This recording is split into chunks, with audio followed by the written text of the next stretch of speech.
Hey, this is your girl Glitter Gloria back with another video regarding my plastic surgery experience and journey that I had in 2020.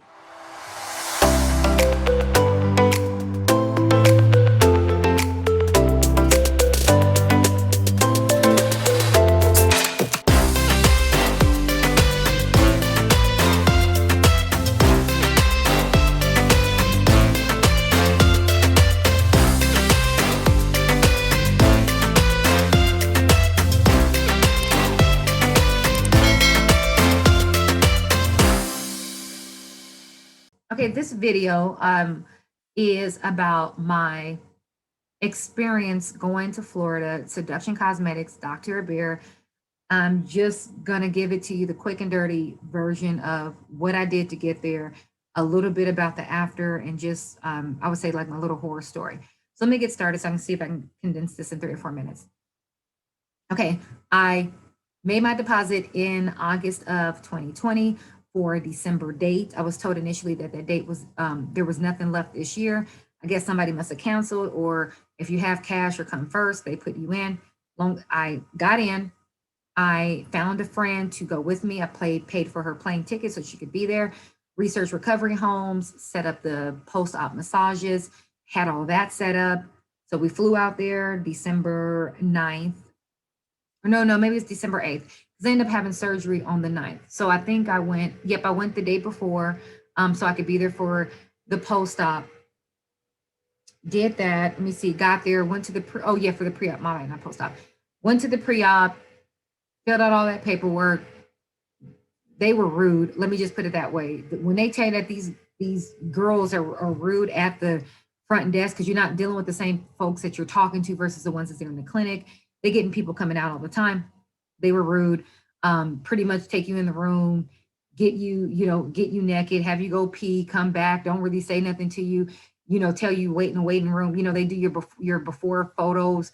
Like it's very cut and dry, very not friendly at all, like almost like a slaughterhouse. And maybe that's the experience when you're dealing with places like Seduction Cosmetics. I can only speak for Seduction. I can't speak for these other places.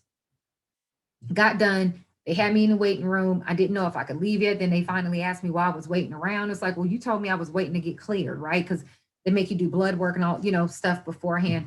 Oh, yeah, you've been cleared. So they had me sitting there for an hour and a half before. Cool. Let me go ahead and just enjoy myself, wait the next day. My recovery place, took me there. I got there. The medical assistant did not speak English. So I was telling them that I couldn't do Vicodin. They would not give me or my driver from the recovery house the prescription prior, so then they could already have it by the time I got out of surgery. I end up having the surgery, woke up shaking, couldn't really get out. My recovery home finally came to pick me up in the van. The mattress was deflated in the back, so I ended up immediately after surgery indenting my hip, where the fat had been transferred, to fill in my dip. Driver was driving crazy. I mean, they didn't have anything like really prepared for anybody who had a tummy tuck and a BBL.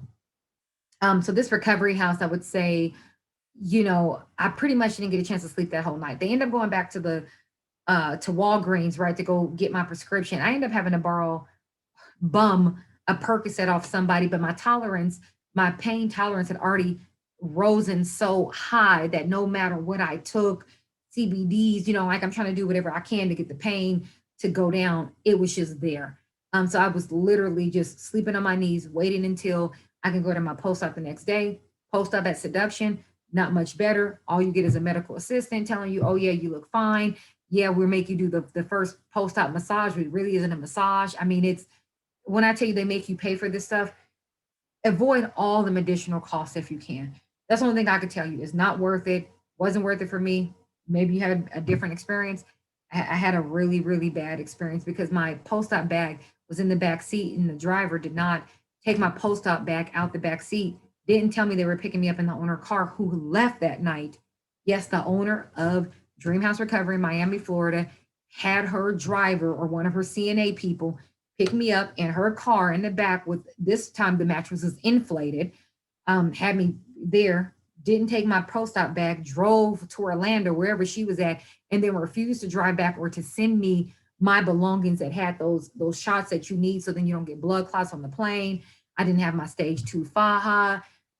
She said she overnighted it, never got it. I got it a week later by the time I came back to Portland. So here I am scared that I'm gonna get blood clots because I got to fly 6 hours back to Portland, all because the owner refused to overnight my stuff or to drive back. In the fact that her drivers didn't have a checklist to get to say, hey, did you get this out the car? Did you do this? Did you do that? Like, I'm like, this could have been resolved just with a checklist of, right, of you checking for that kind of stuff. I'm in pain. I just got out of this thing. You told me to set my bags here. I gave them to you to put in the car. You had me climbing the back. I assumed you got my stuff out. I'm in pain. I just had surgery less than 24 hours ago. I'm supposed to think about my post-op bag too that you placed somewhere else.